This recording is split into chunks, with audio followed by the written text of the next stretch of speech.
Hi, everyone. Dorothea Hendricks here, your communication coach in presentation skills and the art of speaking. Today we have a guest, Pat Dobie. Pat Dobie is a longtime friend of mine, and I'm just so impressed with what she does and where her career is today. A lifelong friend, and as I said, just very, very impressive. So here we are, Pat Dobie. What is Pat Dobie? Well, she's the owner and the founder of Lucid Edit in Vancouver, BC, where she edits books and she coaches writers. Her areas of expertise include literary and commercial fiction across genres. In nonfiction, she works on memoir, how-to books, and self-help books. Pat teaches developmental editing and marketing to other editors through the Editorial Arts Academy, and she also teaches people how to write online and how to write blogs at the Writer's Roadmap, which is an online educational platform. Some of her clients have gone on to get agents. Others have gone through the traditional publication network. Others have self-published, and a number of her clients have won awards. And in fact, Pat herself is an award-winning writer. Now, on top of editing, coaching, and teaching, Pat also writes fiction and nonfiction books. She's the creator of the infamous Thursday postcard newsletter, and she runs a tiny publishing imprint called Lucid Editions. Now, Pat, when do you ever sleep? Well, Dorothea, I sleep at night, more or less. It sounds busier than it feels. I must say, it feels busy, but it doesn't feel like that. So, yeah, I do okay with the sleep front. Oh, well, I'm glad because I'm just, going on your website, there were so many awards listed. I don't have, I can't list them right now, but you've done so much. Now, you've received recognition and you've got, as I said, numerous awards for your book and a trail of testimonials from clients.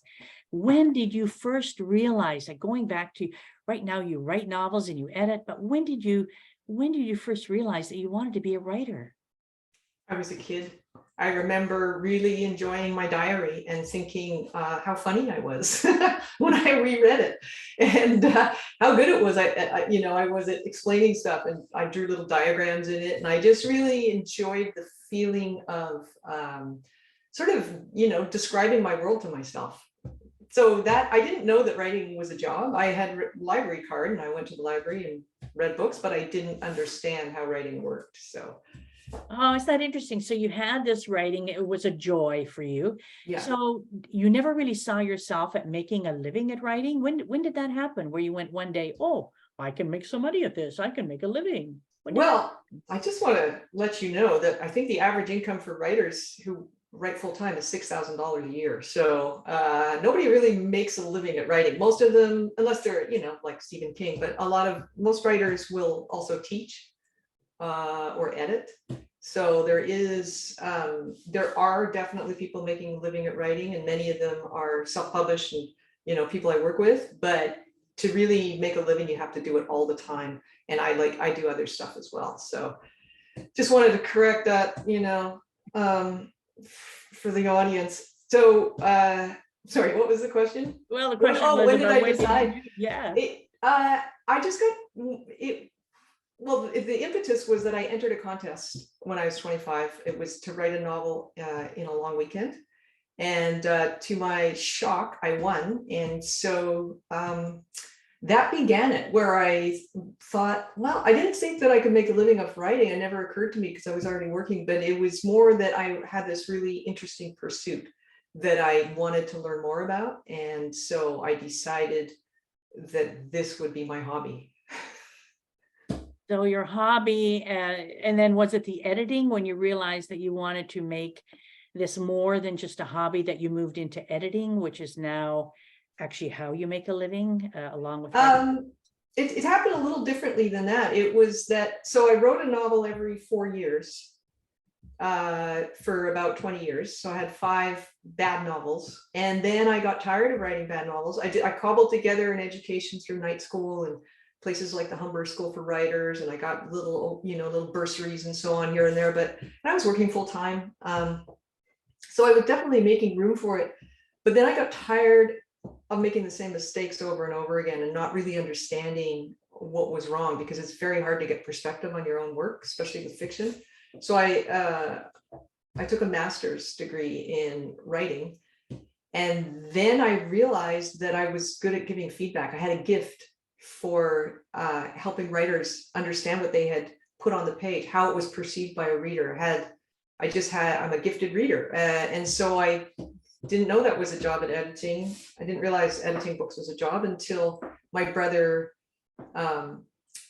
friend, who was writing his memoir, was talking to my brother about it, and he said, I really need somebody to work on my book. And my brother said, oh, ask my sister. I think she's really good at giving feedback, you know. And at that point, I was already considering it because I'd gotten a lot of feedback on my feedback when I was doing my master's, and I knew at that point that it was actually a way to work with writers and be around books all day long. Oh, wow, that's fascinating. And there's so many more questions that I want to ask you, and I'm going to ask you.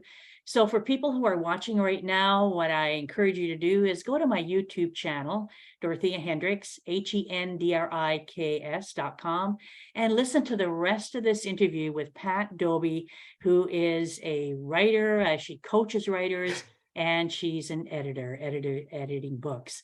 So for the rest of the interview, let's go and continue with our questions, Pat. Yes.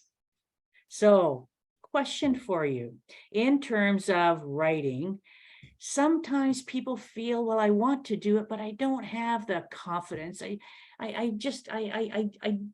they get stuck.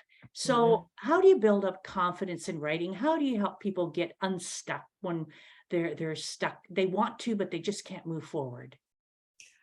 Well, there's two sort of scenarios there. One is that you're writing on your own and you get stuck, possibly because you lack the confidence, possibly because you're not sure who's going to read it. You know, you don't know how your book is different from anybody else's who's writing similar stuff, especially for nonfiction.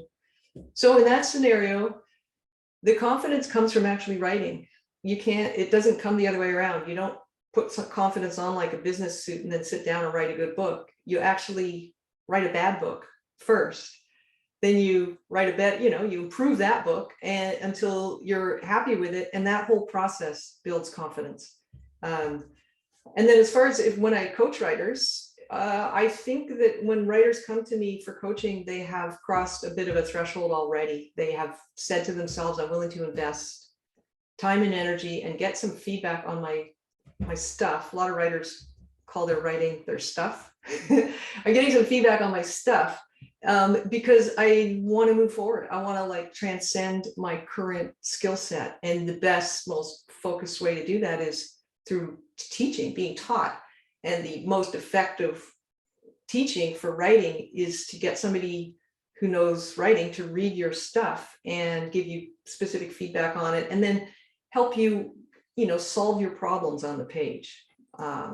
Because that's really what writing is. It's a series of problem solving about what you're trying to convey. And so you first have to try and convey it, and then you have to problem solve your way through it. You wrote a book, and I've got the book right here. What was the process for you? Because you talked also about being willing to do something bad. So what was your trying to get it here? Fiction editing, writer's roadmap. What was your process in writing this? How did this come about and end up as a finished product? Wow, it took a little while. Let's see, I think I got the idea, I believe I published that in 2019. I got the idea in early 2018. I find nonfiction much easier to write than fiction. And it started as a download for my website, 5 single-space pages. And I just was trying to, I would get similar questions when writers were approaching me about working with them. And so I wanted to have something they could just read so they could reassure themselves without, or at least learn more without necessarily engaging in a one-on-one discussion. Because if you're just shopping around, you don't necessarily want to talk to somebody yet. You want to compare people. So it started there, and it was too long, I realized, for a download, for a freebie that you enter your email address and I send it to you. It's too long and too text heavy. So then I thought, I really should write this. Maybe I'll do it as an ebook. I didn't have a goal particularly in mind. I just thought it would be a good exercise for me, or interesting, and it would really help writers. So I wrote it as an ebook, and it was about 12,000 words, which is maybe the length of a long article or a long short story. And then I read that over, I let it sit for a couple of weeks, and then I read it over and thought, this is not, you could do better. So then I wrote another draft. I expanded sections. I decided to write a bit about the publishing industry, because that's really something you need to understand if you're going to write a book. You need to at least know how that works, especially for fiction. That book is aimed at fiction writers. So then I wrote a longer version, and that's what I looked at that one and thought about my mentor, one of my writing teachers, reading it, and thought, it's okay. I could put it out. It's not terrible, and it's grammatically correct and all that stuff, because I'm an editor too, but I just thought I could do better. I wanted it to be a book that would stand the test of time, even if technology changes and the avenues for publication change. I wanted the basic concepts to be usable into the future. So that's when I sat down and basically, I didn't rewrite the whole thing, but I expanded it, made it better. Got a copy editor to work on it, because you can't edit your own stuff when you're ready to publish. And then I published it. I'm happy with it. Yeah, it's a great little book. And so there's a whole process. And so where you did so many drafts of it. Now, I remember when we spoke earlier, you mentioned that when you had people call you to help them with editing, eventually you saw that there was one thing that they were looking for. There were certain things they were looking for. And when you started exploring, because you also mentioned that you checked out the top 100 books, what are people writing on editing? Is there a gap? And you found a gap that you were able to fill. Yeah. And now I'm thinking in terms of myself. I do presentation skills, public speaking coaching, and I look on the internet, and my goodness, there is a raft of material. How many books are there? You probably couldn't even count them all. Very difficult to find a gap. Yeah. So what would you suggest where people go, oh, I don't see a gap. I can't find a gap. What do I do? But I want to write. Right. That's a good question. I think, I was lucky to find a gap. There isn't probably going to be a gap in much of nonfiction, depending on how new the field is and so on. But your field is old, it's been around for a long time, public speaking, since the Romans. So there probably aren't that many gaps, in which case, if you're not answering the same questions all the time from people who are thinking about working with you, or let's say there is no book on how to prepare for a TEDx talk, which I know you do as part of your services, then the gap might be something as simple, but not really that simple. The gap might be that there's no you in the books that are out there. You have your own perspective. You have your own way of looking at public speaking. You've got a lifetime of experience working with people on it.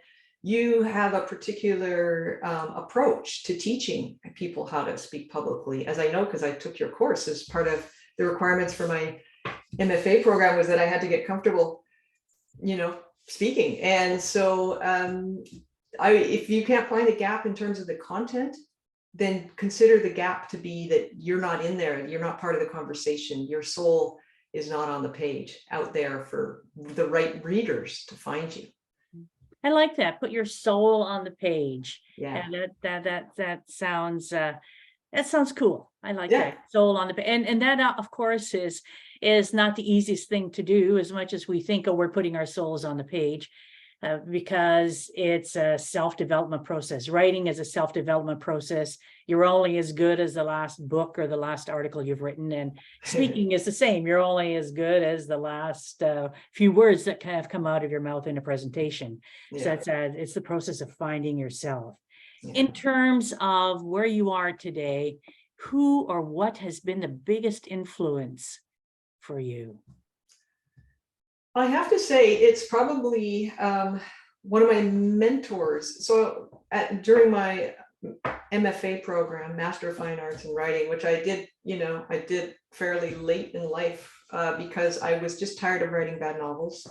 I want to learn what I hadn't been able to learn on my own. So I did a low residency program through Pacific University in Oregon. And one of my mentors there at the time was Benjamin Percy, who's a He writes speculative fiction. He writes all kinds of fiction and also writes nonfiction, works for, writes articles for magazines like, I want to say Esquire, I could be wrong about that, but different publications. And he also writes comic books, the big ones. So anyway, Ben just had a really great way of giving feedback. And part of the job in a writing program is to give the students feedback on their writing. So his feedback was so good, and it was a teaching arrangement. It was an MFA program, but also he was just a natural teacher. And so I learned so much from him on just technical aspects of writing. And then also his kind of vibe around it, which was just very much, you can do this. This is absolutely within your skill set, and so I took that, and actually I want to say too, my dad was a big influence on me. He's a very positive guy, didn't see problems with doing what you wanted to do if you could, make a plan and then work it. It's interesting. The whole time that I've known you, the number of years, I've always known you to be a can-do type of person, a positive attitude. And as you say, your dad probably had that similar outlook on life, being able to move forward. There are opportunities here that you grab a hold of them. Have you ever had or felt that you had a roadblock or a fear, something that held you back that was very difficult to push through? Have you ever had anything like that at all? Oh God, yeah. Whew, so many. Just one will do. One will do. Well, I guess every writer's biggest fear is that they're not very good, well, my stuff is not that great. Like, who would want to read it? And honestly, I don't know that ever goes away. I think you do need to have faith in your stuff if you're going to publish it. You need to believe that it's good. And if you're going to look for an agent in traditional publishing, that is a wild, wild west kind of situation, changing rapidly, downsizing of, independent publishing, getting bought up over the last 20 years by these huge multinational corporations that are also merging and trying to buy each other out. So it's becoming very kind of a crazy scene. You need to be believing your stuff, but you also need to be able to start with something you're not that proud of and then get it better, work on it. And writing, as you say, is kind of a self-development process. I just went through a thing a couple of years ago where I realized that I had all these projects that were, done, but weren't done to my satisfaction because I know how tough it is out there. And so I had been kind of thinking I can't start anything new until I polish these all up, and get them out. And then I realized I was getting tied down by having old projects that didn't mean enough to me to work on. And so I was keeping myself in this holding pattern of, well, I can't do something new until I finish that, but I'm no longer engaged with that. And it's not a lot. I tend to finish my stuff, but there was enough big ones that I was like, I had kind of slowed down so much on writing new stuff. And so I'm over that, it's self-development. You accept yourself for who you are. Yeah. And I guess at one point too, making the decision that this was important at that time, but if I look back now and I put the time into it now, that it's not going to help me any. All I'm doing is tightening up something that nobody's going to really work on and doesn't help me in my future. Yeah, I think so. You have to be, writing is hard enough that you have to really be into whatever you're working on. If you're not into it, Leave it. Yeah. It's a lot harder. Yeah. So I would leave it. Yeah. And because things change as we go through, we may start a certain way. Of course, that doesn't mean that if you're writing a book that you keep, I don't like this. I 3 years later. No, at one point we have to sit down and go through and get it to the point where even if you don't like it, if it sucks, but at least now you've got some bones to work with for the future. Exactly. And actually, even writing a book that you abandon the manuscript of, that's not wasted effort. You became a better writer. A book is about 8,000 sentences long. You wrote 8,000 sentences, probably more than once. So you got a lot better at writing sentences. Yeah, yeah, and it is a process. So if you had to give 3 writing tips for our listeners, for them to put into practice, what would those 3 tips be? Well, we've kind of touched on at least one of them. I would say first, whether it's fiction or nonfiction, but mostly for nonfiction, aim for clarity.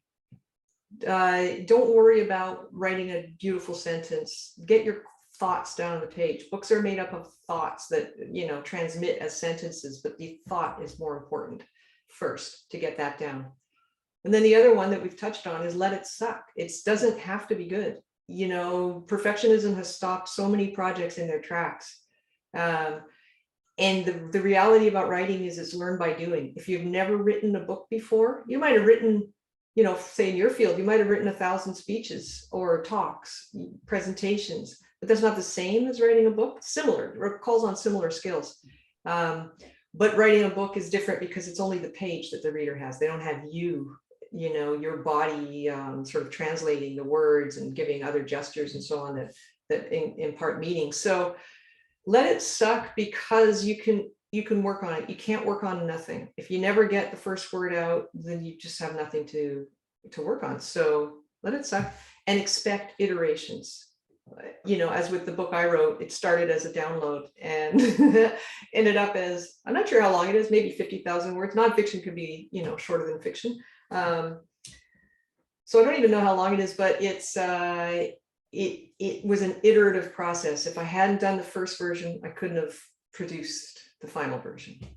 Okay, so clarity, let it suck, and just know that it's a process and work, an iterative process. Yeah. Okay, so those are 3. So thinking in terms of the topics that you write about, and I was on your website, and these are 3 topics that you mentioned really, really interest you. And I thought, isn't this, I know you, and you don't, to me, have any of these qualities, but anyway, here they are: greed, addiction, and the power of thought. So greed and addiction, I go, oh, why is Pat interested in greed and addiction? And the power of thought is, I could see that, but anyway, would you just expand on those, why those grab your attention? Well, I find them just so interesting. So greed for me is a human failing. And I think I see it, well, because I write historical fiction and my undergrad degree was in history. So I see somebody like, well, I don't know, Henry Ford or Thomas Edison, and they're not known for being greedy. You know, they're more known for being trailblazers and incredibly intelligent, forward thinking, and so on. But the system rewards greed in some ways, and men like that are the forefathers of men like, you know, who are currently in charge in certain countries. Try not to get myself in trouble, but the thing that I find fascinating about greed is that it's a hole. It's a hole in the person that to me means it's never enough. Whatever it is, it's not enough. I need more, and I need to often step on this person's face to get the more that's still not going to fill my hole. So it's a lack of humanity that greed is based in, that I find just super fascinating. I have no idea why. And I think I like addiction. I like it, but you know, I'm interested in it because so many beautiful people have been ruined by addiction. And in a way, that's a hole too. You know, I don't walk around the downtown east side, but I've driven through there, and you know, I've actually been into one of those SRO hotels, single room occupancy, years ago when I was researching for a novel. And you know, it's there, but for the grace of God goes me. One of those, I or me. And so I just find it fascinating how somebody's life experience can turn and take them into one direction or another, and how addiction is so damaging, and also so I feel such empathy. So there's just that to do with those two, also the whole. And then I guess the power of thought. I think, speaking of Henry Ford, he was quoted as saying, whether you believe you can or you believe you can't, it's true. Everything comes from the power of thought. Kind of. I mean, you Yeah, also no, have to in a way, I mean, maybe not everything, but how we look our life, the steps that we take, it depends on our beliefs, how strongly we feel we can, or how strongly we feel we can't, how much we like ourselves or dislike ourselves. Yeah. It's quite amazing. And sometimes the whole thing appears so contradictory, where you find somebody who's an amazing talent and does amazing things for people, and yet somehow we end up finding that they really didn't think well of themselves at all. So it's Yeah. an interesting process, the whole thing here. In Yeah. terms of you working with people, let's move away from the greed and from the addiction. In terms of the skills, the strengths, the qualities in working with people, what do people like about you? What do you feel you are your strong qualities in helping people with their editing, with their writing? I think it's that I'm a bridge between the writer and the reader, because I'm an experienced, avid reader. I read in all kinds of genres. And so I know a lot about what else is out there for whatever they're writing. Sometimes I do, sometimes I know less, depending on the genre, but I have a strong reading sensibility, a gift for reading and for conveying my experience as a reader to writers. I do it by making marginal comments down the side of the page. It's a feature you can use in Word. I don't work on hard copy anymore, or actually I never did. Well, not for a long time. So I think I'm a good bridge. I also have the vocabulary writers use to talk about their stuff. So even if somebody's a novice writer, I can teach them the vocabulary. And if they're an experienced writer, we have like a shorthand, a way to talk to each other about, say, scene dynamics or flow or content or whatever, you know.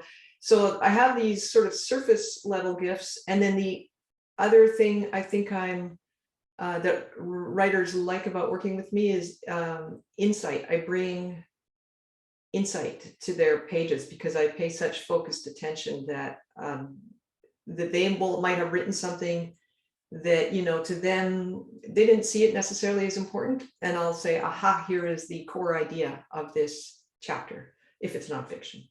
Or aha, here is a really important piece of character information. So things like that. Some people say that in order to really work well, we need a system. I think Wayne Dyer might have said that. I'm not quite sure who exactly it was, but that we need to have a system and need to stick to that system every day. In terms of working your own work when you come into your office and then working with clients, do you have a particular system that you go through and are pretty rigid in sticking to that system? Yes and no. So I divide my work up into different, different areas. Editing a book is one area. And so I have a system for that. I have a series of steps that I go through for every book that I edit, whether it's fiction or nonfiction. I have a system for onboarding a new client. It's the same series of steps that I go through. And of course, it varies depending on the person. I don't use boilerplate, but it's the same order of steps that I go through. So whether you call those processes or systems, I call them systems because I can rely on them. They're like a container for me and for the people I work with who don't actually know that I have systems, but you know, I do. And I teach my systems when I teach developmental editing. I actually teach what is my system for going through an edit. And then the students can take the information and change it to fit their own way of dealing with stuff. So I have a whiteboard. I have all my steps, even though I don't need to look at the whiteboard now because my steps are ingrained in my head. I do use it to keep track. I use a little colored dot post-it tape and move it down each step. So I can look at my board at a glance and see I might have 4 manuscripts in editing. One is towards the end of the process. One is in the middle, one's at the beginning, stuff like that. So I find systems very valuable. Do I come in to the office and work one sort of overview system all day for doing my stuff? Do I say, oh, I'm going to edit in the morning and then I'm going to write my own stuff in the afternoon? teach in the evening. No, I don't do that. I come in and I go where the energy is. I work on deadlines. My deadlines are usually 4 to 5 week turnaround for a book, but I'll have 4 of them. So there's always something due. And so I'll just go where the energy is, knowing that I have to spend 3.5 hours on that project today, but it doesn't have to be the first thing I do. I can do something else. I have like a menu of things that I can do. They're actually on my board as well. I just little Post-its where I pull one down and go, I'm going to do this for the next 30 minutes, or I work in time blocks because that's the best way for me to focus. And we just want to zoom out for systems and say that I love systems. I'm big on systems because they free me up. They free me up creatively, and they also free me up to respond to opportunities when they arise. And if I didn't have systems, I would be having all these decision points during the day. I would be mentally exhausted just from deciding what to do on any given project. So systems take away that decision making. Yeah, systems, I find so much as just what you're saying here, they really do free up the mind. Even something as simple sometimes as a to-do list. Yeah. Getting that sorted in the morning or at the end of the day for the next day just seems to open up space. Yeah. And takes away from having to think about things sometimes, which really suck up the creative juices. Totally. Yeah. Totally. I think of it as breadcrumbs. I have an agenda book too. And at the end of every day, I write down everything I know I need to work on the next day. It's usually just 3 or 4 things. And then when I come in, I look at that and decide which one attracts me the most energetically. Yeah. Yeah. And then off and running you are for the day. Yeah. You and I met many, many years ago, and I think you already mentioned this at a public speaking workshop. I was giving a workshop and you signed up for the workshop. Do you find that having taken that workshop in some way has trickled down to support you in what you're doing today? Because that workshop took place quite a long time ago. Yeah, absolutely. That workshop transformed how I felt about, speaking and about reading my stuff. Like the thing about being a writer is you have to read your stuff. I think that's why you came. You had to read some stuff. Yes. Read some stuff out loud. And honestly, I knew that if I didn't get some training, it would be a gong show. So I went to you, and I remember that class. I think everybody else was a CA or training to be a CA. And I was the only certified general accountant. Yes. Yes, CTA. Yeah. And I was the only writer in there. And, the things that I learned, I've actually used now because I teach as well, but also because I think it was more a way of approaching, the speaking, the purpose of speaking publicly about anything, which is to communicate, to convey your point of view or to give information, whatever the actual purpose is, to think about what the person in the audience or around the table is actually there for, and take out the boring stuff. I don't know if you ever said that as a thing, but it did have to do with confidence, with, being comfortable to slow down, make eye contact. All of these things are key for teaching and for, reading your stuff in public, to be able to not rush through it with your head down because you're embarrassed and you don't have the skills. It's to actually stop, relax, remember they want you to be confident. There's nothing, well, I'm sure there are worse things for an audience member than a nervous speaker, but if they can feel your anxiety and your lack of preparation, then they're going to be nervous too, and that it's not going to be fun for anybody. So I have a ton of fun teaching because, well, I over prepare. I don't know. I think I learned that from you, but plus it's my nature. I just over prepare so I can relax and have some fun with it and not lose track of where I'm at, and also to remember why they're there. To not get so caught up in my own situation that I'm not meeting them on their mat. Yeah, I think in both what you do as a writer and helping writers and editing books, it's a matter of preparation, because the more prepared you are, then the more you can relax and cope with the impromptu things. Yeah. Sometimes things happen that you didn't plan on happening, but if you're so focused on your material because you haven't prepared it or on what you're supposed to do, then you can't deal with those things that were unplanned that happen. And I think ultimately is to remember why you're there, why you're doing that job. It's for the client, and why speakers there is for the people who are bums in seats are listening to you. They're there to pick up something. Without them, there would be no need for you to be there. And without them, there would be no need for you to edit your books, right? Yeah. To edit books. So yeah, it's interesting. And that takes us outside of ourselves and moves us into thinking about the purpose, the value, the goals, and all those other wonderful things, right? Yeah. And to take responsibility for creating a container for your work together. Yes. Yeah. Taking that responsibility, I think that's a big key as well.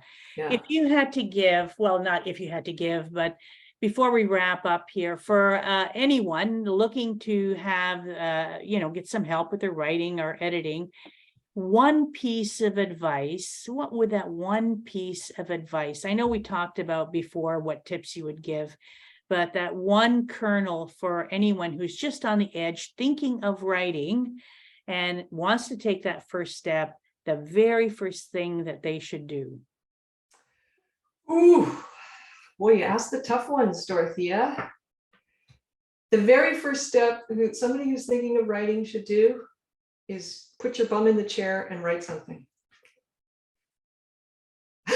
Get into action and know what you want to write. I will add to that is you need to know what you want to write, and then without hesitation, sit down, even if it just is 3 sentences, a paragraph, whatever it is, go do it.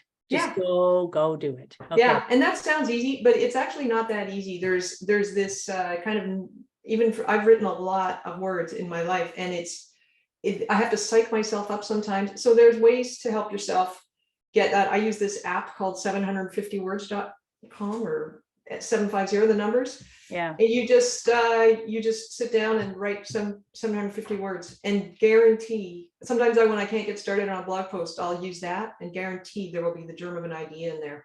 So sometimes you have to get the throat clearing out of the way. Don't beat yourself up if the first sentence you write has nothing to do with your project. Keep going, empty your mind, and then the stuff that has to do with your project will arise. Right. And I would say another little freebie, externalize your project. Don't leave it on your desktop or your computer.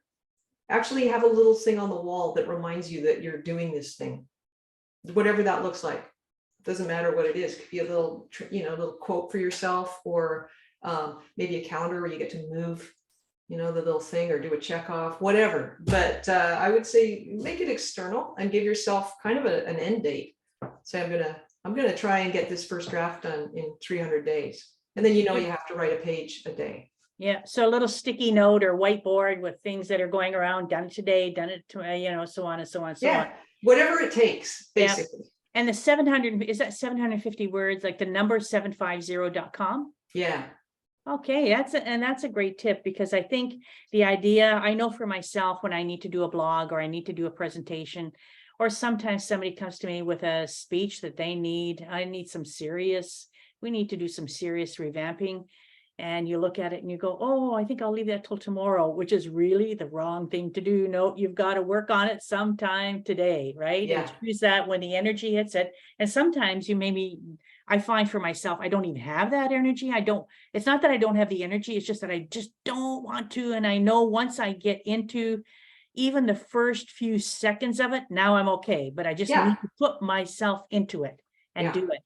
So Pat, anything out there, let people know about you, where you do your teaching, how they can get a hold of you if they want help editing.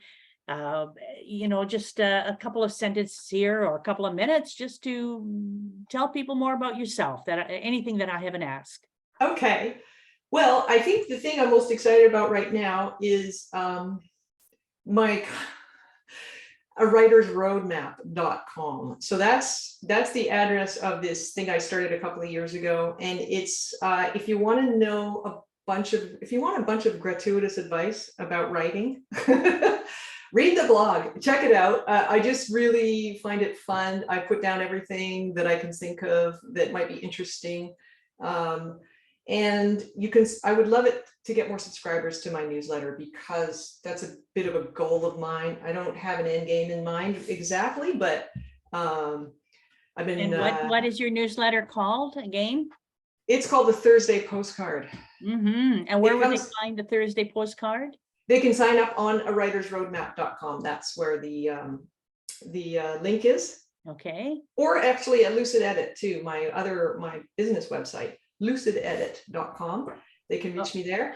Okay, Lucid Edit, and everybody, Lucid Edit is LUCID edit.com, or the writersroadmap.com. A Writer's Roadmap. A Writer's Roadmap.